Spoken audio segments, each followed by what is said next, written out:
I'm Dr. Frank Taluski, and I'm the director of the W.J. Beal Botanical Garden and the Campus Arboretum here at Michigan State University. My name is Marjorie Weber. I'm an assistant professor in the plant biology department at Michigan State. And my research is focused on understanding the evolution of biodiversity in plants. So I'm David Lowry. I'm an associate professor in the Department of Plant Biology. And most of my research is focused on understanding evolutionary adaptations, the genetic and physiological basis of those adaptations, and how those adaptations contribute to the formation of new species, and how we can apply that evolutionary knowledge to create new crops and improve crops.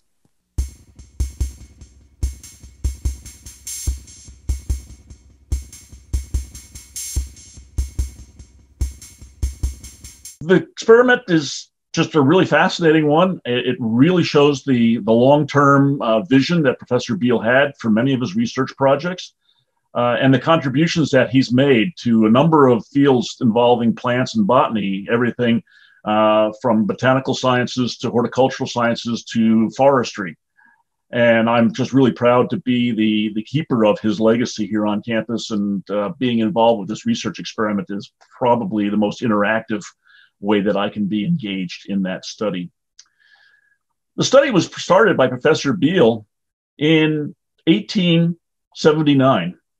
And being the botany professor at an agricultural school, we were Michigan Agricultural College back then, he was very interested in understanding how plants and crops grew and what he could do to increase farmers' efficiencies working in the fields and producing the crops that we so depend on for our daily lives. And one of the big questions that had come up for him was a question that transcends agriculture and goes into ecology and aspects of plant survival, and that is, how long can a seed remain dormant, particularly in the soil? In the soil, we have many seeds, and we as biologists, botanists, refer to them as the seed bank. And the farmers realize that I'm doing this every year, and these pesky weeds just keep coming back. Where are they coming from? They're coming from the seed bank. They're coming from those seeds buried long ago in the soil, and they remain viable.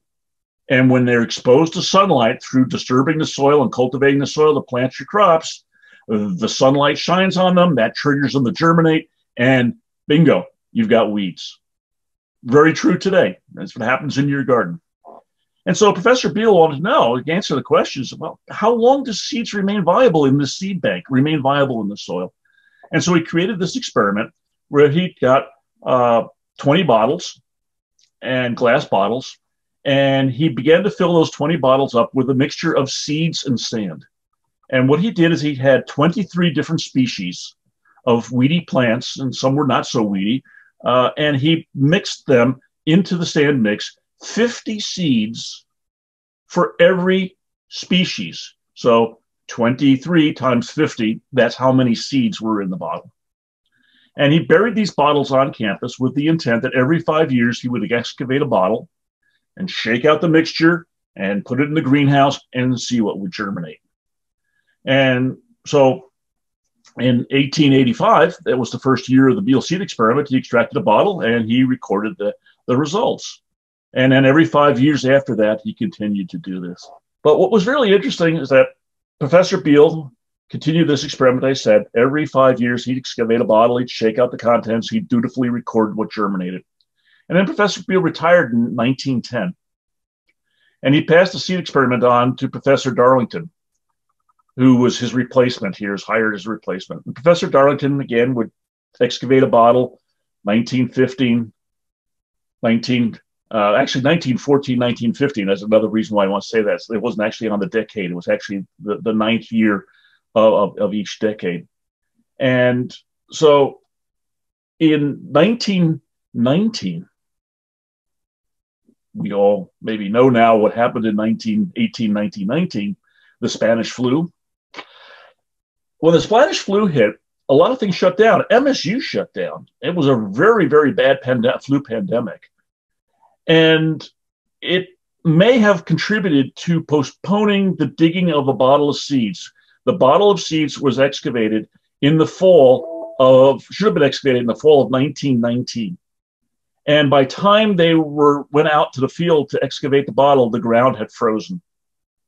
And so they couldn't excavate the bottle. And so it was put off until the spring of 1920.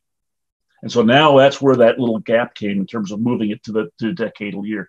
But isn't that interesting? Because here we are 100 years later, and lo and behold, we have a pandemic. That's another, keep that in the back of your mind, another part of the story. So Professor Darlington noticed that so many of the same plants were germinating, that things kind of reached a stasis point. And wow, this is such an interesting experiment. Wouldn't it be interesting to actually extend the duration, the length of this experiment? Instead of excavating a bottle every 5 years, let's move it out to every 10 years. And so he extended the period to every 10 years. And he worked on that all the way up into 1940s. And he retires and he passes the experiment off to Dr. Bandersky in the plant biology department. Back then it was known as botany. And Dr. Bandersky and Drs. Kivalon teamed together, and they excavated a bottle every 10 years until 1980. Now, 1980 was the 100th anniversary, the 100-year bottle that was excavated. And so the department had a staff meeting, faculty meeting, and they decided, should we extend this even further? Because we're seeing the same seeds germinate, but instead of doing it every 10 years, if we extended it every 20 years, we could actually take this for another 100 years. 200 years of seed experiment by Professor Beal. Talk about longevity. Talk about planning ahead. And so as stewards of the seed experiment, the department voted and the department chair approved that the next bottle would be excavated in 2000. Well, this is 1980. Where was I in 1980? I was a graduate student. I was a graduate student of plant physiology. And this being a very famous experiment, it got some press coverage and we got to hear about it. And I thought, yeah, that's kind of interesting, but I was a graduate student. Who knew, and this is a great honor for me, that 20 years later, I would be here at Michigan State and I would be invited to participate and take the seed experiment onto its next leg, into the next generation. And Jan Zevaert, who was given the instructions by Professor Bandersky when Bandersky retired, invited me to pass it on to the next generation.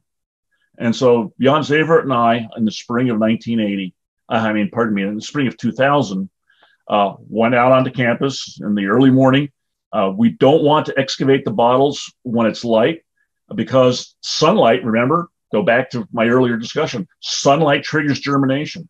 The last thing you want to do is uncover the bottles, and if there's any seeds near the surface of the glass of the bottles we don't dig out, if we had sunlight hit that bottle, that could trigger the seeds in that bottle to germinate, and then we would get a false reading. We wouldn't know that those seeds were viable in the next 20 years. So we excavated the bottle at night. We went down to the laboratory. Now, instead of using the greenhouse, we use a growth chamber. We shook the soil out into the growth chamber, into a container in the growth chamber, and we waited. And talk about anticipation. The next 8 to 10 days, we'd be going in there. Is anything germinated? Is anything germinated? And finally, after about 10 days, we see the first little germinants, the first little seeds just starting to come up. And of course, we got very excited. We have to wait a little bit for the seeds to grow, the plants to grow from the germinated seeds to be able to identify them positively. But the thing that really became evident was we had almost 50%, just under 50% germination rate of what we refer to as Verbascum blattaria, the Verbascum plant. And this is a very beautiful plant with a beautiful yellow flower. It's actually now the flower of the Beal Botanical Garden logo because, again, it represents longevity. We decided that, what best way to represent Professor Beal and his work? Now, even though it's a European weed, it's still scientifically, and again, Beal as a scientist was a huge contribution to our working knowledge of this controlled germination experiment. So as we get prepared to excavate this next bottle in the spring of 2021, again, postponed because of a pandemic, just like back in 1919, I would hypothesize, I would anticipate that we will see lots of verbascum germinate. If we don't, that's going to be news. If we do, it's kind of news, but it's kind of anticipated because it has longevity. But it will be interesting if there's any other plants that may have had a initial low viability at the start of the experiment might be in there and might germinate. And it's that little bit of excitement. Like science should always, is always exciting. You're always kind of, what are the results of the experiment going to be? What am I going to observe? What am I going to find?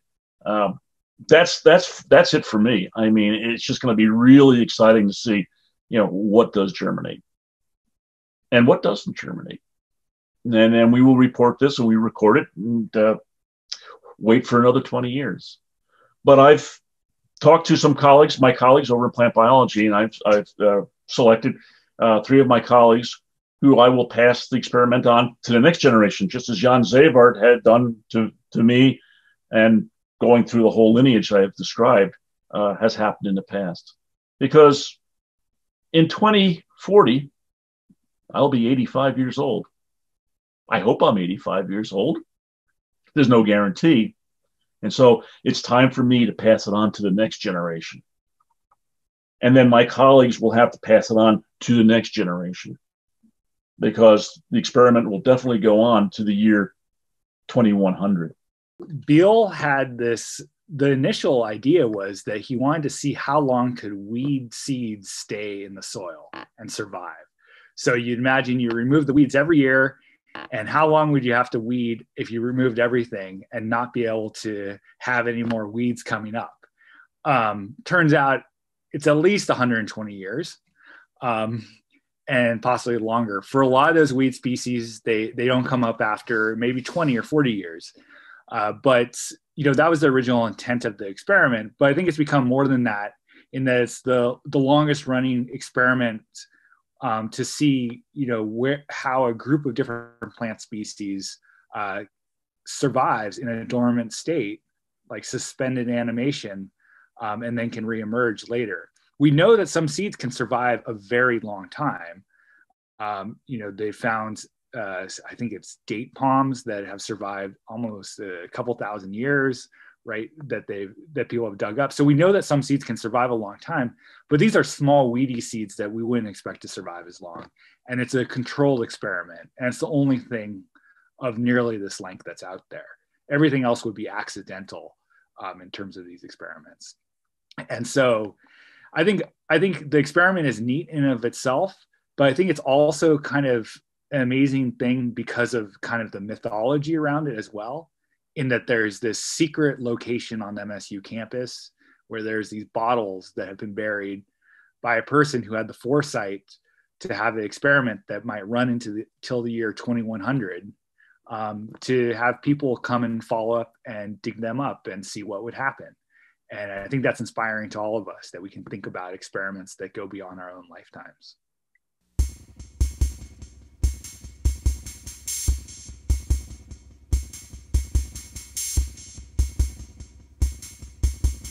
It's just like super cool to be part of it. I mean, it's like a direct line back through history, which is really neat. It's like a time capsule, which is also like a scientific experiment.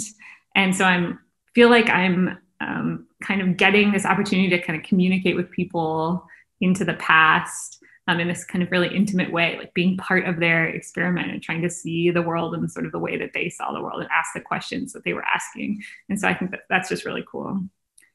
It's also cool for me to be a woman in science and be part of the experiment, and that I like the idea that the experiment is going through the hands of different types of people, and that those different types of people have different experiences to bring to the table and see the world in different ways themselves. And, back when William Beal was starting this, there weren't very many women in science, let alone, women in STEM more generally. So I think it's really cool that I'm part of the experiment now that way.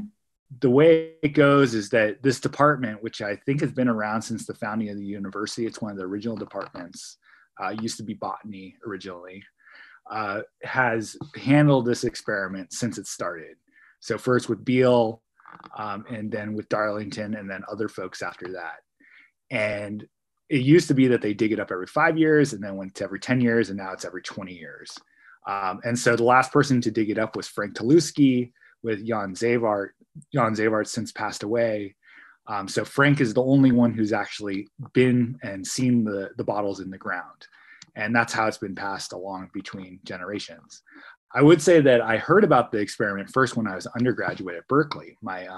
It was dug up last time when I was undergraduate at Berkeley, and the faculty member who was my advisor at the time told me about the experiment. And then when I came and interviewed at MSU in 2003 for graduate school, I walked through the Beal Botanical Garden accidentally, and I was wondering about where are the bottles buried.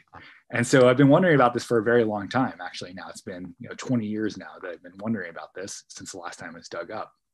And then I just fortunately ended up in the department that I did, and Frank asked me and a few others of us to become part of the experiment, with the criteria being that we might be around in the department 20 years from now to help dig it up again. It's really amazing. I mean, you're a part of this lineage. You're part of this experiment. You're down there in the dirt. I mean, I was on my hands and knees, and we excavated down to the tops of the bottles, and I'm there, basically brushing with a paintbrush, brushing off the tops of the bottles, and selecting the bottle and removing it. And to think about, you think about it, you can't help but think about it. This bottle was put in here. The last person to touch this bottle was Professor Beal, and that's some pretty heady stuff. I mean, it's as a scientist, as the director of the garden, as the person who is a steward of his legacy and contribution to the university as manifest in the Beal Botanical Garden.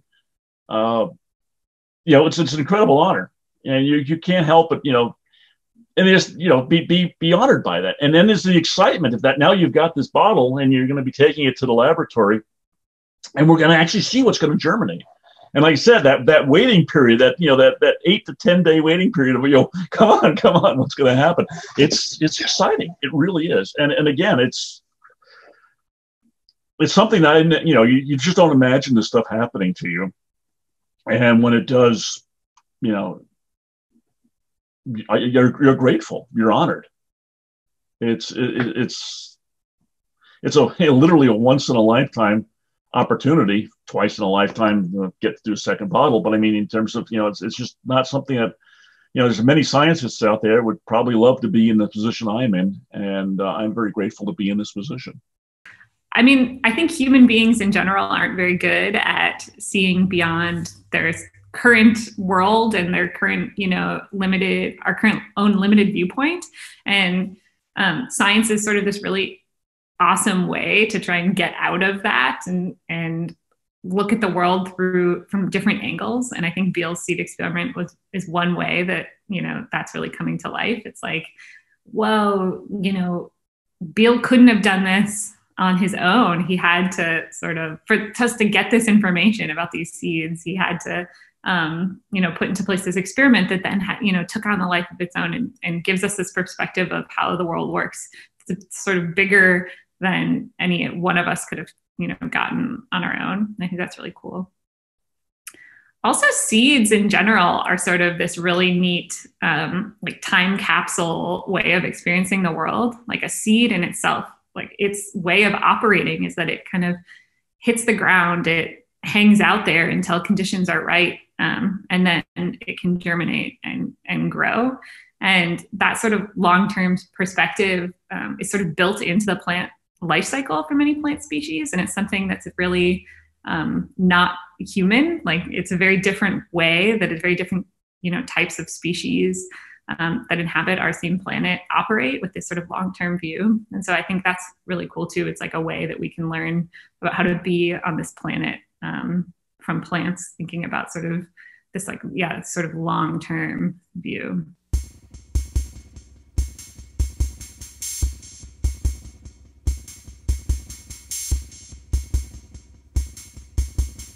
yeah, there's definitely a magic in it being the longest running experiment. There's like a time capsule element of it in itself. Like you're kind of hanging out with these people in the past and part of something that's really long, been going on for a really long time. And we go out at night and we dig up this thing and hold this bottle that somebody, put there 150 years ago. That's really magical. The science, has totally changed in terms of what Beal imagined we would get out of it to what we're kind of focused on getting out of it now. I mean, the basic question is the same. How long do these seeds survive underground for these different species? Beal was really interested in these weeds and how long that they stay in the seed bank for agricultural fields. Now, that information is still valuable information, but if we want to get weeds out of an agricultural field, we can do all sorts of modern things to get weeds out of an agricultural field. We don't need to, continuously weed and wait for them to disappear. Now I think we're much more into the realm of wanting to understand conservation of plants and how we can sort of store seeds for conservation, how long seeds might last in the seed bank for conservation. If there are major disruptions to an ecosystem, such as a deforestation or event or a fire event, how long seeds might last because of that. And also trying to just understand how evolution is working on our planet, given the rapid pace of environmental change. If there are seeds underground from 10 years ago, from 20 years ago, from 100 years ago, what were the conditions like then? What are the conditions like now? Are those seeds sort of viable if they come up now? What does that mean for the genetic, signature of the species, for the ability of that species to survive given climate change? So it's really changed what we're getting out of it now versus what Beal might have imagined that we would get out of it. It has changed a lot. I think the role is, one person could do this experiment themselves, but the role is to be part of this group, to dig up this jar, to plant out that jar, and then to observe what actually emerges from it. This will now be 141 years since the jar was first put in the ground. And the question is there still anything around? Last time they had a couple species of plants that emerged. Maybe nothing will, but maybe something will still emerge. And so that's what we're trying to figure out. If it wasn't for plants, we wouldn't be here. The key thing I always like to say about plants, we need plants. Plants don't really need us. If we were to disappear from the face of the earth, the plants would be fine. We may lose some species that we've cultivated, that we've domesticated, that maybe they depend on us. But in general, the forests, the fields, the prairies, the desert plants, they'll be fine without us. But if the plants were to disappear, we would disappear. We need oxygen. Plants give us oxygen. We need food. We get food from plants. We need medicines. We still get about a quarter to a third of our medicines are derived from plants and plant-based products. We need clothing. Your blue jeans, it's cotton. Okay. We have cotton fibers. You have all the other various plant fibers that are used. Linen is flax. So you have linen sheets, that's flax. Come to the Beal Botanical Garden. We have an entire half of the garden that's dedicated to the economically important plants in the world. And all the different perfume plants, dye plants, oil plants. You think of all the oils, canola oil, safflower oil, sunflower oil, olive oil. All the oil plants, they come from plants. Flavoring plants. Think of all the spices and herbs in your cabinet for food flavoring foods. Medicinal plants, as I've already mentioned. Crop plants. Think of all of the fruits and vegetables that you eat. They're all plants. And we have a pretty good representation of those different categories in the Beal Botanical Garden. Turf grass. If you like to play golf, a world without plants, it's going to be one big sand trap. So plants are important, and we really strive to make that people-plant connection, to have people understand how plants are important to them. And as we get more and more urbanization, as we depend more and more on buying things through stores and being in apartments, not having the space to cultivate, to grow a plant. If you're lucky and you can put a window box out there, that's a great way to get started and learn about plants and grow plants, and maybe actually grow a plant for yourself. Grow a tomato, a fresh tomato, garden fresh tomato is nothing like a store-bought tomato. And try an heirloom variety because they are just so incredibly flavorful. But many children, many adults who live in urban environments just don't have the space to do that. Maybe find a community garden. Many urban areas are developing community gardens that you can go in and share a plot of land and get a small, maybe 10 by 10 foot or 5 foot by 5 foot parcel of land that you could actually grow things. But go to the park and enjoy the trees. When you walk into an environment that's green, I know I do, you feel the stress just peel away from you. Take that deep breath. Enjoy the dappled sunlight coming through the canopy of leaves. Enjoy the smell of the flowers. Enjoy the coolness of the grass. These are the things that are brought to us by the world of plants. And these are the things that make us human. Let's never lose that connectivity to the plant world, because we are one with the plants. We need them.